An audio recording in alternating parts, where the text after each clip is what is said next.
Jangan lupa subscribe, like, share video ini, dan tekan tombol lonceng agar dapat notifikasi video terbaru. I hope you enjoy it! Halo, apa kabar? Balik lagi sama aku, Nisa. Di video kali ini aku mau sharing tentang ISK alias infeksi saluran kemih. Kita langsung aja ya. Jadi ceritanya, waktu itu kita sekeluarga menghadiri acara ulang tahun di resto cepat saji. Nah, pada waktu akhir acara, anak aku itu pup. Jadi aku bingung nih bersihnya di mana. Soalnya nggak ada tempat khusus buat ganti popok atau membersihkan ya kayak WC bayi gitu kali ya, nggak ada tuh di situ. Aku bingung, akhirnya aku bersihin lah anak aku di mobil, kepaksa pakai tisu basah. Dan aku nggak kepikiran kenapa sih aku nggak bersihin di kamar mandi orang dewasa aja dibantu sama mama aku. Nah, aku nggak kepikiran sampai situ karena aku panik lah, karena anak 7 bulan itu kan lagi masa-masanya banyak bergerak kan, guling-gulingan. Jadi aku udah, wah udahlah cepet aja kita ganti di mobil gitu, anaknya abis susah gitu kan. Oke, setelah habis dari acara itu, lama-kelamaan kok nafsu makan anak aku berkurang, terus berat badannya naiknya nggak signifikan. Nah, suatu hari aku apa itu namanya, imunisasi lah ya, Alvaro itu imunisasi. Terus aku curhat sama dokter, dok, kok anak aku naik berat badannya nggak signifikan, terus akhir-akhir ini anak aku juga jadi kurang bernafsu makan. Dokternya malah bilang kayak gini, mungkin makanannya nggak enak, atau nggak mungkin gizinya nggak terpenuhi bu, kurang gizi kali anak ibu, makanya nggak naik berat badannya.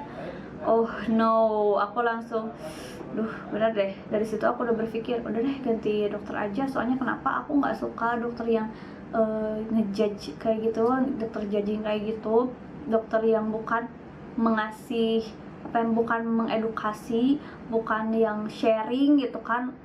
Feedbacknya tuh nggak enak aja gitu dapetnya ke aku.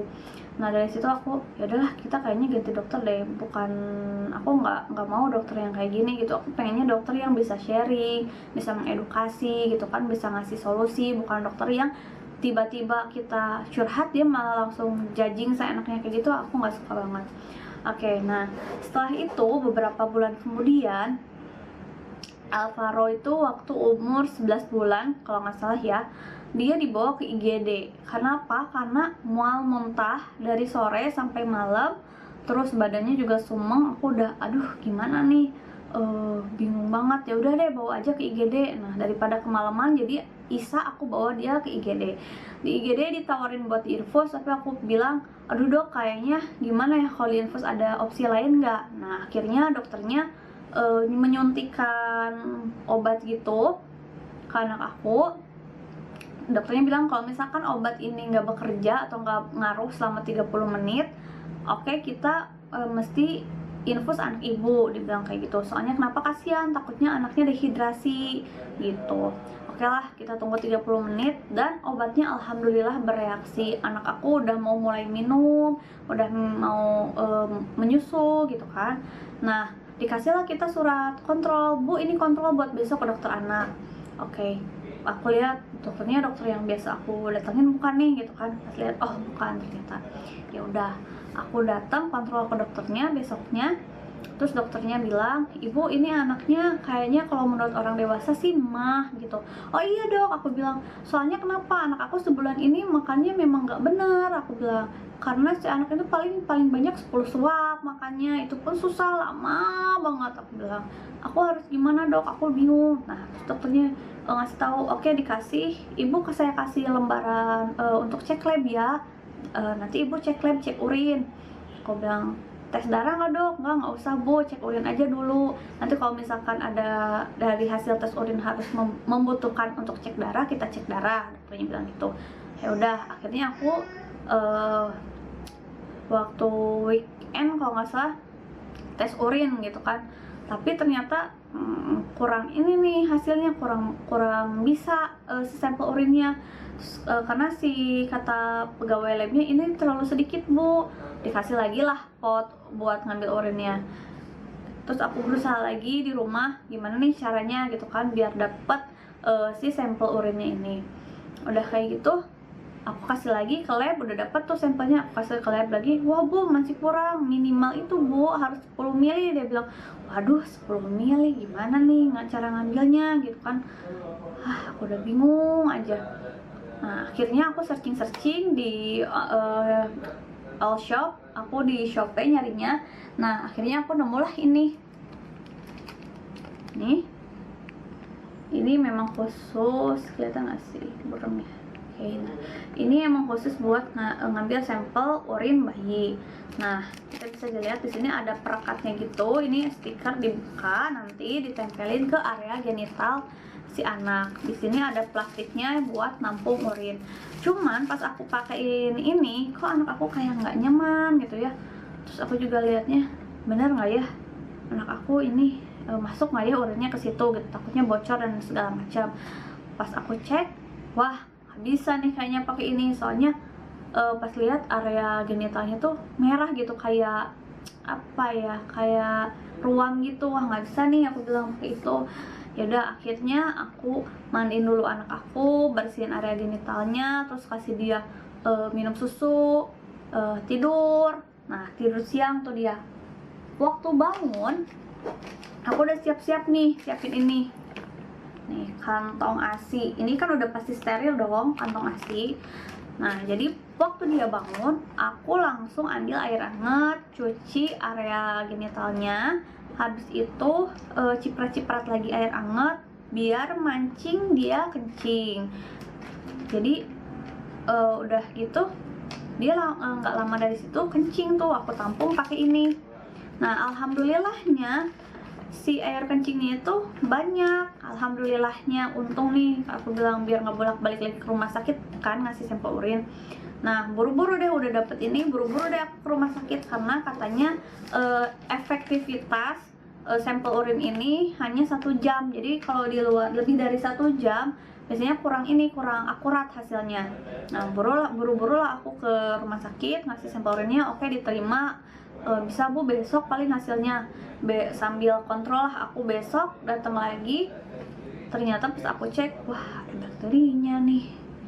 Nah gitu aku konsul sama dokter bilang ya udah bu ini diterapi antibiotik aja dulu selama 7 hari. Nah setelah 7 hari itu kita cek lagi, cek urin lagi. Oke lah setelah 7 hari dikasih terapi antibiotik, aku cek urin lagi lah biasa dengan si ini penampungnya.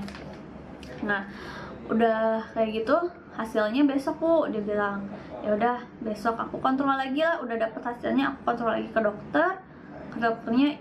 Alhamdulillah bu udah sembuh nih, udah nggak ada bakterinya.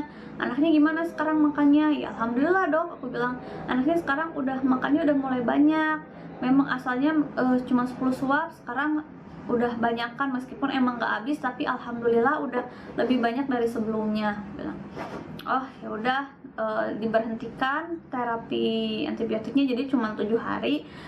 Terus dokternya bilang harus dijaga bu area genitalnya, jangan apa ya, harus bersih lah, harus higienis gitu, jangan jorok. Iya dok, aku bilang karena waktu itu kebetulan aku mungkin panik dan salah cara bersihinnya. Jadi nih penyebab si ISK ini intinya adalah yang pertama kita salah cara membersihkan kotoran anak. Jadi kalau misalkan anak pup itu kita bersihinnya dari depan ke belakang, bukan dari belakang ke depan. Kenapa? Kalau misalnya dari belakang ke depan itu bakal mendorong si bakteri-bakteri masuk ke area genital si anak. Jadi jangan salah cara lapnya gitu. Nah yang kedua adalah jangan pakai popok terlalu lama. Jadi pakai popoknya itu jangan 8 jam gitu kan, 6 jam, terlalu lama kayak gitu nggak boleh.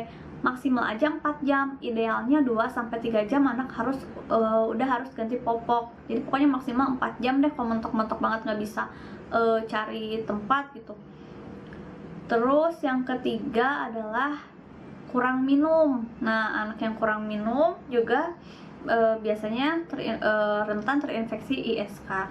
Yang keempat adalah kebersihan orang yang mengganti popok atau membersihkan si anak. Jadi nggak cuma anak aja yang harus dijaga kebersihannya, kita juga nih yang membersihkannya harus menjaga kebersihan. Karena kan misalkan kita mau ganti popok anak nih, kita belum cuci tangan, main templok-templok aja, lap-lap gitu kan, area genitalnya nggak boleh. Itu kan bisa jadi bakteri yang dari tangan pindah ke lap atau tisu, pindah ke area genital anak kayak gitu. Untuk ciri-cirinya emang agak susah ya anak melihat ciri-ciri si anak ISK ini, karena kan anak belum bisa ngomong dan sebagainya. Cuman ada beberapa yang bisa kita lihat. Contoh dari aku, yang pertama adalah anak biasanya mual muntah, udah kayak gitu demam, terus nafsu makan menurun, udah kayak gitu berat badan naiknya seret, susah banget buat naik berat badan.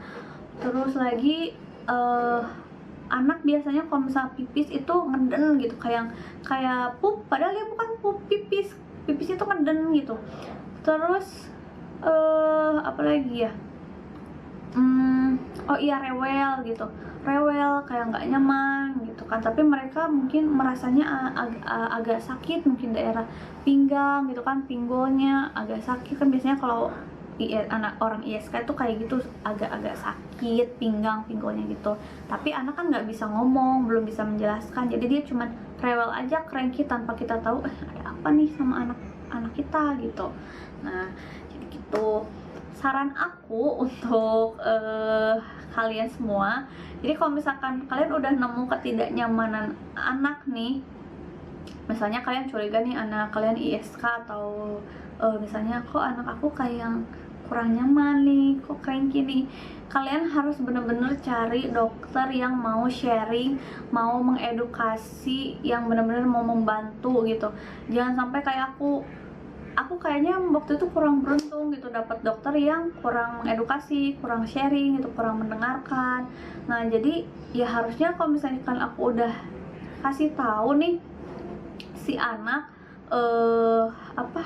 berat badannya nggak naiknya nggak signifikan, harusnya dia udah ngeh dong gitu kan, karena sebagai dokter yang udah banyak pengalamannya, mestinya sih kalau misalkan menurut aku.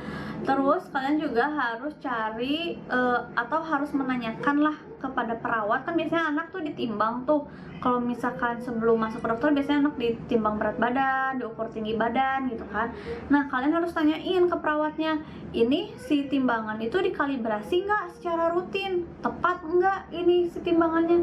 Karena kenapa waktu itu aku pakai timbangan rumah sakit, di timbangannya tuh naik-naik aja gitu, si anaknya naiknya ya lumayan, tapi pas aku pakai timbangan rumah kok seret, naik timbangan jadi beda gitu. Nah kalian aku saranin sih mesti punya timbangan sendiri di rumah buat ngecek berat badan anak. Terus kalau misalkan di rumah sakit ditimbang, harus nanya ke perawatnya ini akurat enggak, terus dikalibrasi secara rutin enggak. Karena kalau misalkan kita cek berat badan ternyata enggak pas gitu, hasilnya salah, ya udah nanti itu juga si berat badan itu bakal ngaruh banget ke ke pemahaman kita tentang perkembangan si anak lah, intinya kayak gitu. Nah jadi segitu aja sharing dari aku, semoga bermanfaat. Jangan lupa like, comment, subscribe, dan klik tombol notifikasi. Sampai jumpa.